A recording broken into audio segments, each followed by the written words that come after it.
dafa daggoon donc ma jëlaat ko donc ñëw na fekk fi ñi nga xam ne mooy kilifa yi donc imam Yango imam Latif donc Pa Issa Ngo Diop ñoom ñëpp ñu ngi fi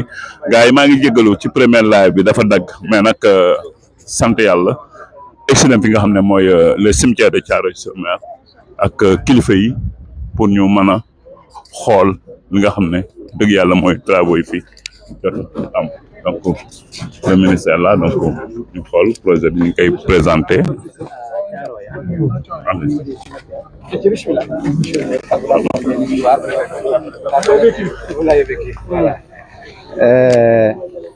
Nous avons ici une composante qui devrait drainer les eaux pluviales à partir des cimetières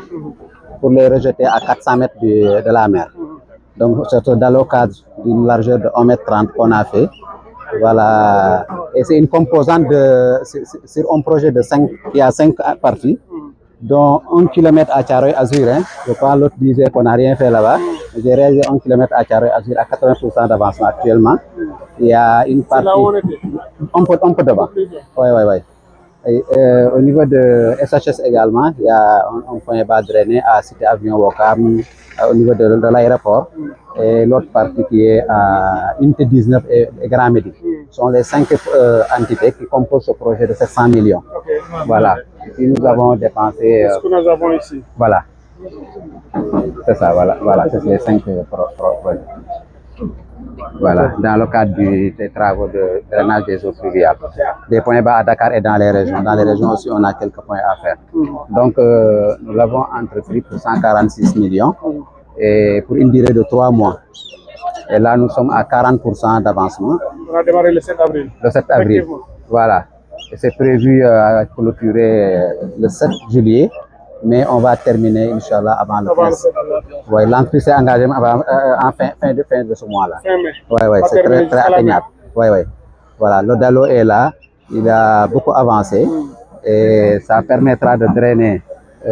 toutes les eaux stagnantes à l'intérieur des cimetières qui étaient déjà connectées à la station de pompage, mais qui est aujourd'hui dépassée vu les modifications du réseau hydrographique. Il y a des bassins qui sont interconnectés depuis Thiaroye. Et il y a également, tout ça passe par Cotonnière. Et des fois, avec quand la mer va prendre une certaine remontée, ça tamponne l'arrivée. Maintenant, comme cette station était connectée à ce canal-là, il arrive à un point de saturation, ce qui nous est arrivé l'année passée. Mais cet écrêtage-là va prendre en charge le drainage de cette ruelle, mais non seulement ça, il va écrêter la station de pompage qui est là-bas au bout des cimetières. Donc les pompes ont été triplées de capacité l'année passée lors de l'inondation. Voilà. Donc c'est globalement le projet. Voilà le schéma. Voilà. Nous sommes là. Nous sommes ici. Oui, nous sommes là. Délégué Fille. Il n'y a pas eu d'impact au niveau des habitations? Non, on est mitoyen. On a utilisé la rue à côté du projet Anne également. Peut-être que là, nous allons cohabiter avec un réseau de l'usine. Bon, il y a on va échanger avec eux pour les dévier à un moment donné. C'est pour éviter qu'on ne maîtrise pas leurs eaux qu'ils vont déverser. Nous ne voudrons pas dormir qu'on dise c'est l'ONAS qui rejette les eaux usées dans la mer. Comme c'est un quai assez fréquenté, il y a des maraîchers qui se sont établis. En tout cas, on est en train de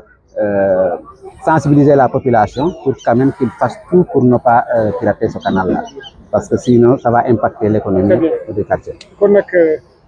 dama ci bëgg sànni kàddu président de délégué la ma waxoon monsieur le ministre ñu ngi lay nuyu di leen sant di leen gërëm dafa am lu ma waxoon Diomaye dinaa ko wax nga dégg dama koy wax yow déggoo ci dama ko ne Thiaroye armeel yi yàgg na fees di am ndox ñeenti président de la République jaar nañu fi mais su amee dañuy yónnee ka ñu yónnee du dugg ci biir armeel yi yow ñëw sa bopp dugg ci biir armeel yi xool li Thiaroye soxla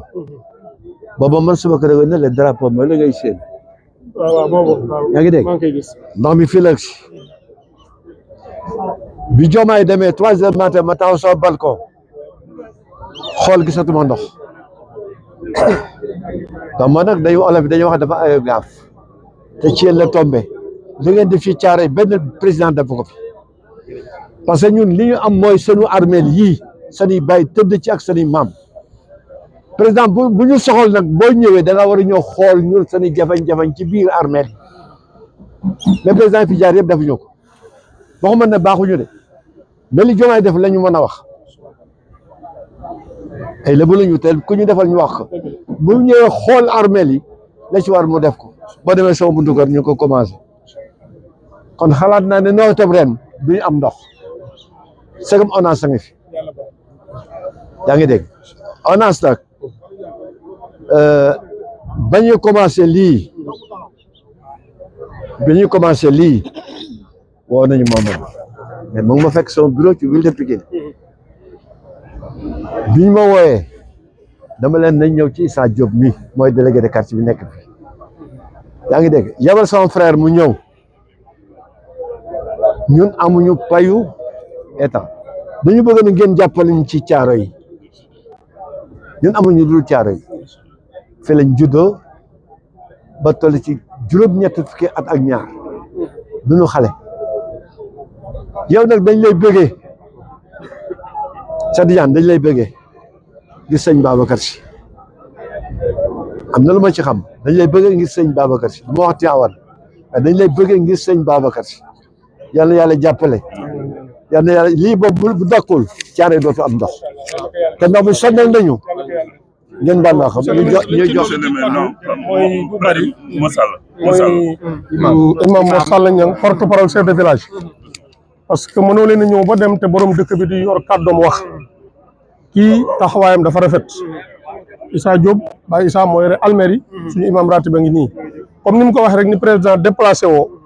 ñëw xool si Thiaroye yi xool seen i doléance vraiment ñëw canal bi ñu démarré que ci ay mois kon kooku mën nañu wax ne lépp lu mu ñu wax dañ ciy am yaakaar li ci des nag mooy Thiaroye yi problème am du problème mu almeri rek comme ni ñu la ko waxee fële restructuration bi vraiment ñu ngi koy sàkkuwaale ci biir audience bi nga xam ne am nañ ko ak yow di rafetlu déplacement bii nga ñëw ci turu chef de village borom dëkk bi di la xamal ne Thiaroye yi yëpp benn bopp la ndax ñun suñu diggante géej même pas 200 mètres kon mënuñoo jël ndox Pikine Thiaroye Gare Géejawaay muy ñëw fii ci géeju Thiaroye yi te ñun Thiaroye duñ ci mën a jariñ bu tawee inondation yi am Thiaroye la journaliste yëpp daw ñëw ne Thiaroye fees na Thiaroye fees na te géej gaa ngi à 0 kilomètre li ñu ci mën a dimbali nag mooy ñu am assainissement def restructuration yi ndox yi nga xam ne tey amuñu fu mu mën a jaar di dugg ci kër yi mën a am voie boo xam ne dañu mën a dégager dem géej loolu dafa nekk loo xam ne ñu ngi koy sàkkuwaale di leen xamal ne Thiaroye it am na projet yu bari wàllu tali yi parce que tali route nationale numéro kilomètre 11 bi jant boo xamee ne am na embouteillage gis nga yoon bii la oto yi di jaar ba Saar kon dafay laaj ñu mën a ubbi yoon yi nit ñi mën a am fu ñu jaar auto vidange yi tamit la même chose am ñu accès pour dugg ci biir dëkk bi parce que ñu ci bari dañuy pomper jël seen ndox vider ko géej seen foche parce que auto vidange amul yoon bu mu mën a jaar parce que nii rek la dëkk bi te dëkkaare ñu ngi rafetlu audience bu baax di ñaan yàlla mottali projet yëpp ci kàddu yàlla ak baaxam. non monsieur le ministre man dama bëggoon sànni kàddu. ñu yégal ci waaw. xam nga institution yi am nañ solo. madame le maire mu ngi fii te xaw. Elle a parlé au nom du maire. Je vais indexer ONAS sur le plan de la communication, notamment pour cette infrastructure. Même le délégué de quartier wax na ne avertir nañ ko. Et je pense que sur le plan des institutions, c'est la mairie qui doit être avertie des projets yi nga xam ne ñu ngi koy def ci dëkk bi. Le maire ou bien la mairie ne doit pas apprendre de quelqu'un d'autre. Loolu nañ ko bàyyi xel. Beneen bi ONAS l'a interpellé parce que interpellé woon naa ONAS si dans le cadre de la baie de Hann bi mais ba tey bi nga jógee fële ba nga yëg si fii foo jaar ci biir Thiaroye gis nga fi benn tali karo donc il y a un besoin naturel de restructurer cette commune un besoin naturel li ma wax fële nag moom comme l'État pour le moment mën na trouver un financement structurant ñu ngi dans un partenariat public-privé le gouverneur ici présent bu xoolee dans ses courriers Thiaroye a envoyé woon nañ ko une lettre d'ampliation boo xam ne dañ ko bindoon préfet de Pikine def ampliation au gouverneur def ampliation à la primature bu ñu mënee am audience ak yow it doléance yi nga xam ne moo ñu concerné danañu ko ñëw wax la ko ba pare avec un mémorandum nag parce que bëgguñu di wax rek muy dem jërëjëf. Monsieur le ministre, il faut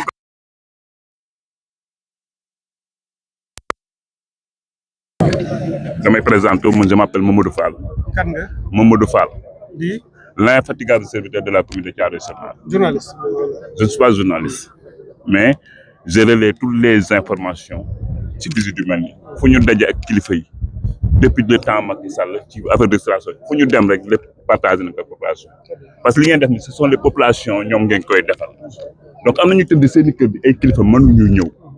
à travers direct yi ni def seen i mën a xam dëkk bi toll ak liggéey fi mu toll li may wax sànq dama am habitude di wax ne PIS bi ñu doon wax PIS 1 PIS 2 ne bu ko kenn muy Pikine irrégulier sud dama doon wax man maa doon wax ne slogan la bu ma génn ne bu kenn ko tuddee PIS na ko tuddee PIN Pikine irrégulier nord lan moo tax ma doon wax loolu ndax communes yi nga xam ne ñoo nekk au nord rek ñoo doon bénéficier wu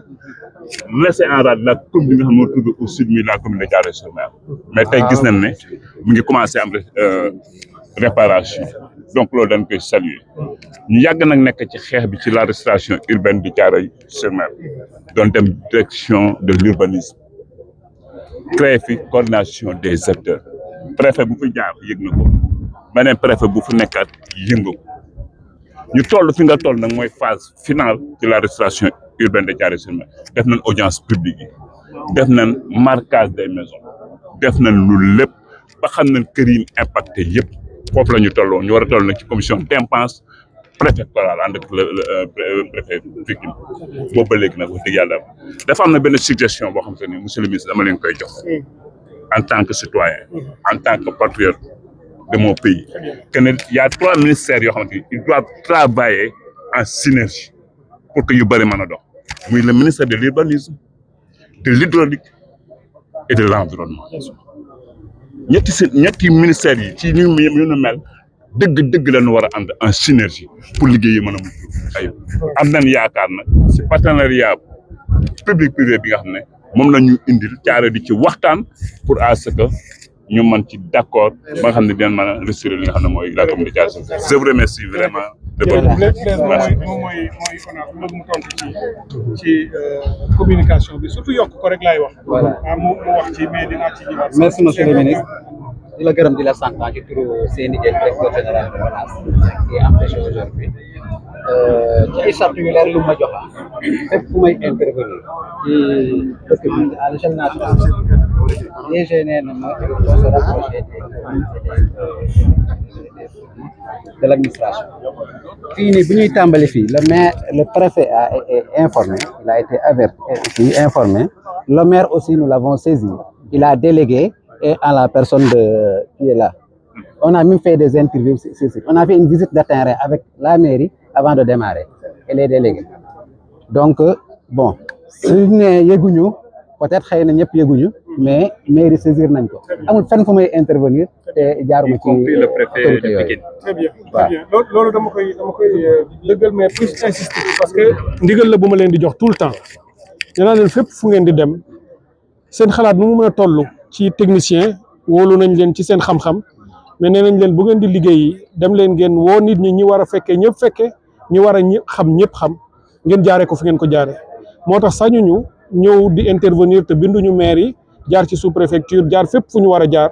ba ñëpp xam ko dañuy wàcc sax ba ci terrain bi bu ñuy liggéey ci biir quartier yi avant ñuy commencer ñu waxtaan ak waa quartier boobu ne leen lii la ñu bëgg a def nii lañ koy defee délai bi temps lay doon dina leen indil jafe-jafe nangam ak nangam ngeen comprendre ñu jàppale leen ñu sax bu ngeen ko mënee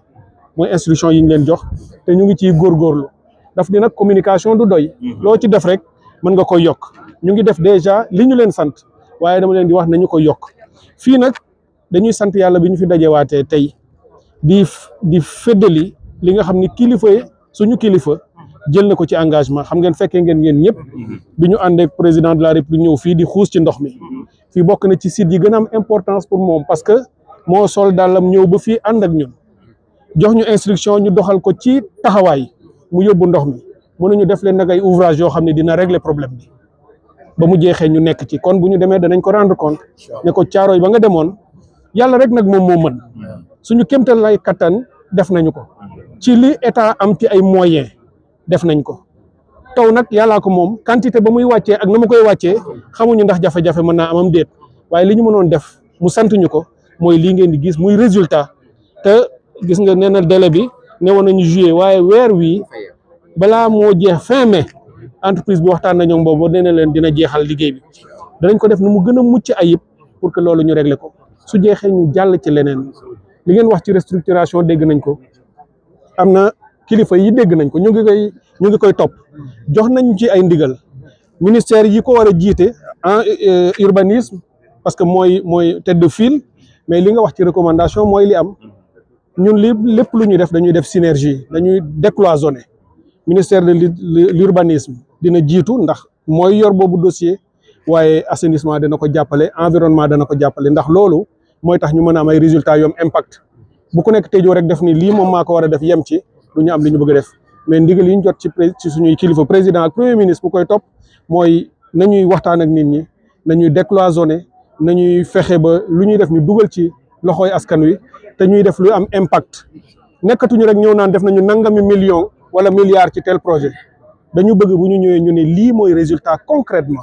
jafe-jafe bi lii la woon ba ñu ko defee andil lañu bii saafara loolu mooy logique bi nga xam ne moom la ñuy bëgg a doxee kon li ci des rek mooy di encore une fois di leen ci gërëm ci accompagnement bi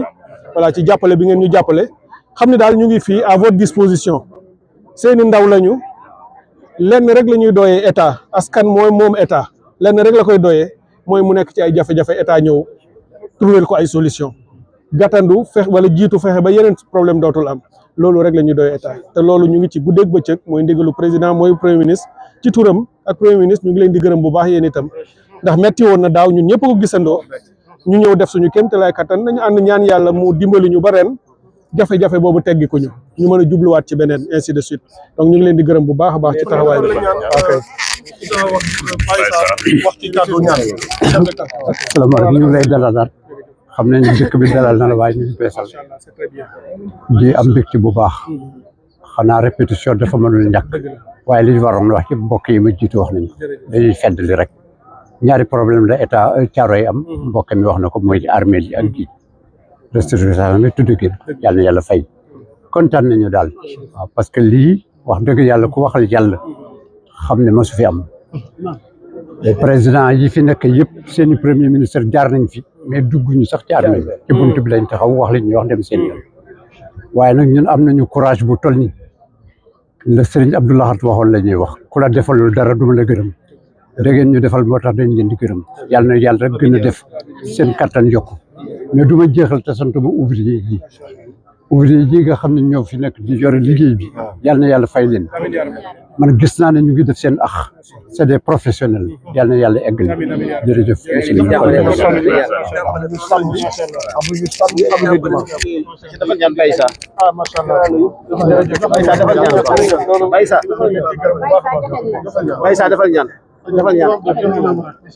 defal ñaan amiin yaa rabbi tawat yëpp ñu ngi koy tawat yàlla ko yàlla faj yàlla na yàlla jàppale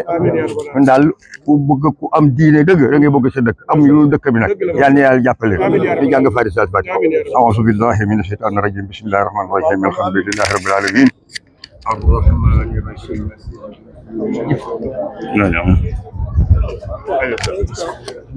donc voilà gars yi donc mu ngi noonu loolu la ñu jëlee woon fi nga xam ne mooy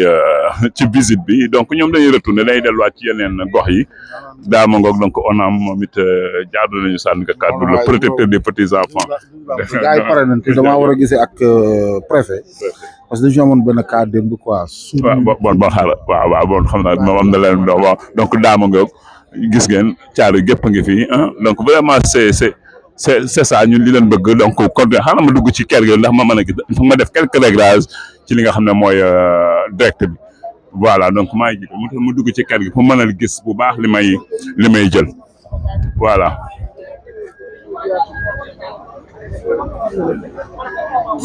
voilà donc gars yi mi ngi noonu visite bi jeex na préfet ngoog Mbodj donc di waaj a dellu moom it donc journaliste yi aussi tout le monde ñu ngi fi xam naa peut-être qu'il va faire un point de presse donc bon benn point de presse si je ne me trompe pas parce que journaliste yi taxawee nii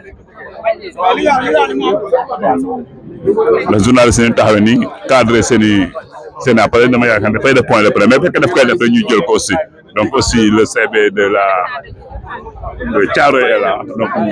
Maodo aussi ñëpp ñëw nañu la coordination des acteurs gis nañ ñëpp taxaw ñu leen ñaanal ñoom it ñu dellu si jàmm ndax dañuy tourné waat parce que mënuñu génn ji Cap-Vert ndax foofu dafa am ay travaux foofu donc nii rek la mën a oto yi nii rek la mën a def donc tourné waat pour mën a dellu jëlaat yoonu cinéma bi le travaux yaa ngi li ñu mën a wax rek mooy gars yi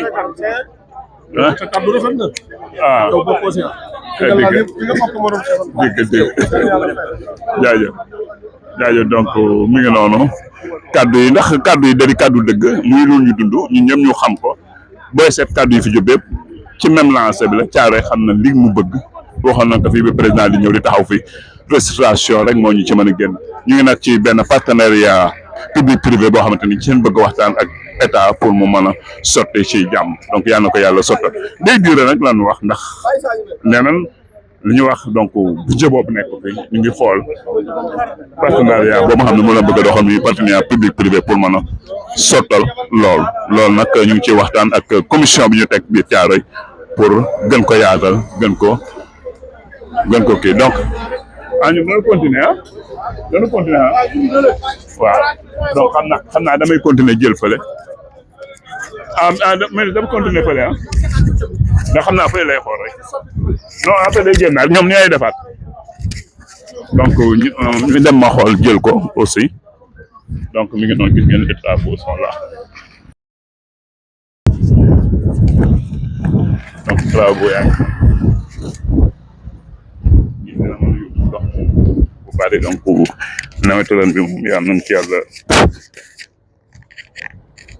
yóbbu ak jàmm ba nga xam ne li ñuy def daal ndox mi gën a wàññeeku ziar naa la daay mi ngi noonu partager aussi les vidéos parce que maa ngi ci page YouTube bi fa laa nekk donc newuma sax ci kii donc mu ngi daw aussi ci Facebook bi yéen a koy suivre donc man du ma mën a gis nag les commentaires waaw du ma mën a gis nag les commentaires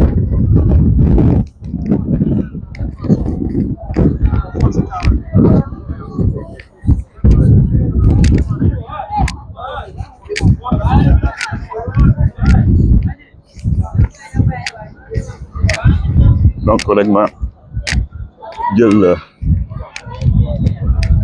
jël fii donc maa ngi gis ngeen travaux yaa ngi parce que juillet la woon jeexal mais naw moom en général man kenn xamul mën na taw sax si juin mais nag gis nañ am na retard et puis météo wax na ne nawetu ren bi mën na am retard waaw mais nag def naa ci fin juin mai bi daañu jeexal li nga xam ne mooy travaux yi donc bien sant donc ministre bi doon ñëwaat di xool si ñu ngi def retour donc ñu ngi dellu war a demaat ci yeneen gox pour xooli liggéey yu mel ni yu nu mel ci foofu donc mu ngi noonu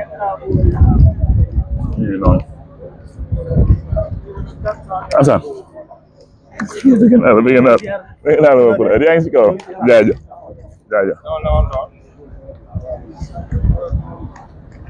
voilà donc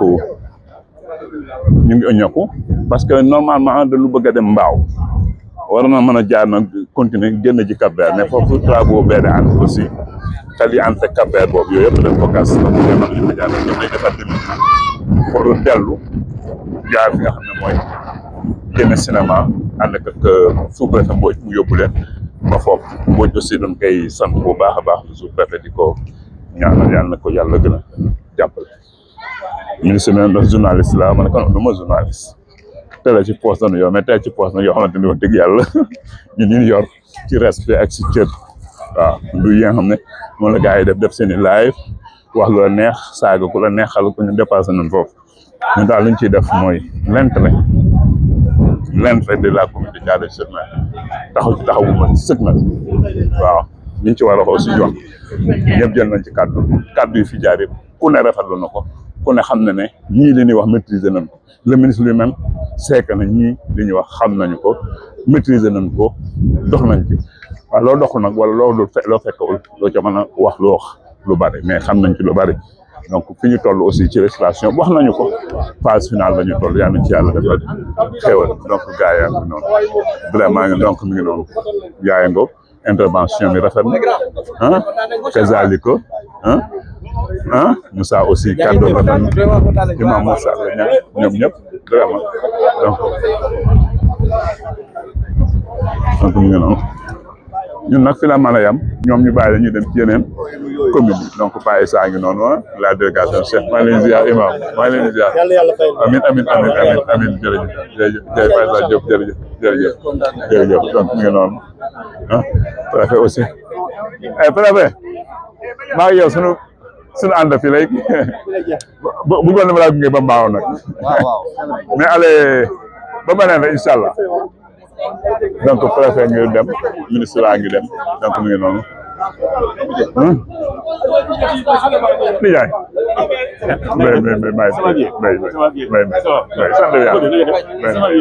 may waaye daw donc ñu jërëjëf donc mu ngi noonu man nag damay dellu sama kër jot may duggaat ci oto quoi damay dox rek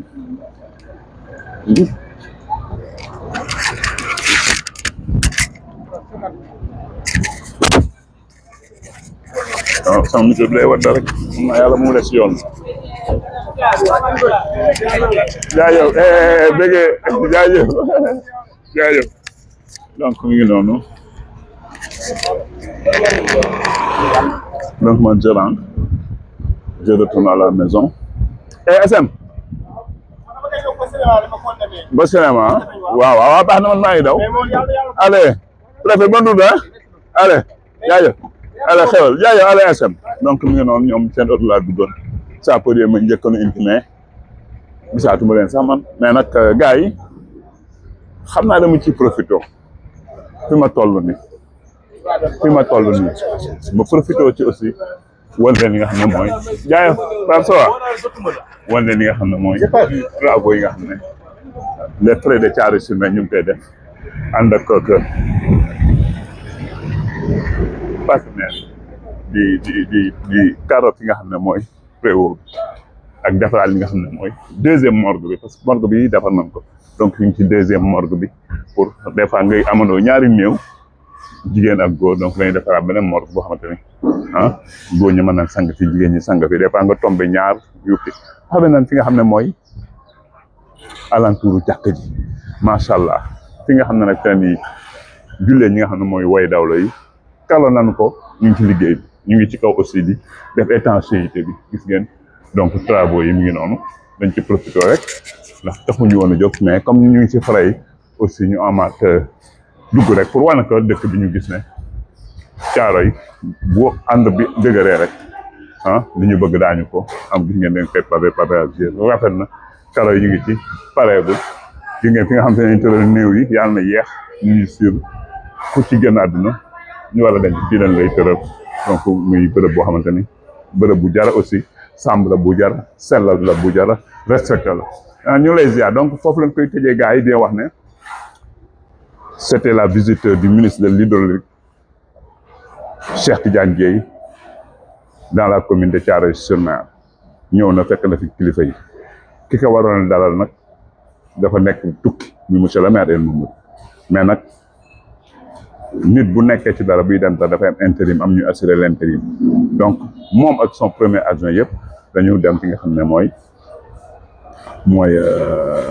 France di signé partenariat bu am solo ak commune yeen fa fekk muy loolu Thiaroye di ko rafetlu bi ñu ñëwee aussi fekk nañ ci madame Diop nga xam ne ci adjoint au maire yi la donc c'est une adjointe au maire taxaw bu am solo SM le secrétaire municipal dégg ngeen ko wax na wax ju am solo Moussa Badiane Kazalika Modou Ndiaye ñoom ñëpp wax nañu El Hadj Matar Niang wax na man mii wax na donc aussi ki nga xam ne mooy Paye Issa Diop wax na wax ju am solo dégg nañ kàddu yu ministre bi dégg nañ aussi ñeen fekk ñi nga xam ne yor travaux yi dina wax ne ñun li ñu gëm rek mooy ne Thiaroye-sur-Mer taxawaay bi ñu am nañ ci gën a am ba état ku mu mën a doon xam ne Thiaroye ay doomu aadama ñu fi dëkk ay nit ñoo fi dëkk ci yar ci tegg ñu am laaj yi ñu bëgg ba yàlla sottal donc gars yi foofu la ñuy tëjee direct bi di wax ne votre année après l'infatigable serviteur Mamadou Seck Fall di leen ñaan dajawaat jàmm ci yoon nu mel ñu wane ko ndax nag li ñuy def ni kenn fay ñu jël suñu connexion na leer toujours ñu wax ko récemment dama day jënd waaye am na ko ne ma sax ay vues ñeen da ngay am ay vues man ay vues intéressé wu man li ma intéressé mooy caare kenn fayu ma du réseaux sociaux du YouTube bu may fay wala Facebook bu may fay wala keneen ko xam da may fay ñun lu am si suñu ñax dina ko jël partager ko boole ko bokk ci dëkk bi xeex loo xamante ni day tax suñu dëkk li yeneen dëkk yi mel jaare sur na mel loolu mooy suñu yéene te yàlla nañu ko yàlla defal ñu bari ñoo xam ne yéene ji am nañ ko mais peut-être possibilité bi ma am wala temps bi ma am pour taxaw def ko am nañ ko mais nag ku nekk ak lu la yàlla cërale li la dama yàlla na too dama ko accepté dama ko nangu et je le fais volontairement yaa ngi dégg sans condition xaar ma ci lenn donc gars yi ñu leen di sant di leen gërëm résultat bi ma ci xaar effectivement bëgg nañ ci dara ndax li muy taxaw li ci sonn ak li ci xeex da cee bëgg ndam da cee bëgg a gañe dara li ma ci bëgg a gañe mooy caare gu defaru ñu restitué dëkk bi caaro yu mel ni panaal ba ku fi ñëw duñu xeeb suñu place bi rafet ba ku fi ñëw duñu xeeb du taw ba su ndox mi taas ni ñu loolu lañ ciy gañe donc yal nañu yàlla def ñu am ci ndam ci li ñuy liggéey ñu ngi sant ñëpp di gërëm ñu gars yi di wax ne à bientôt votre ami frère l'infatigable serviteur Mamadou Seck Fall jërëjëf.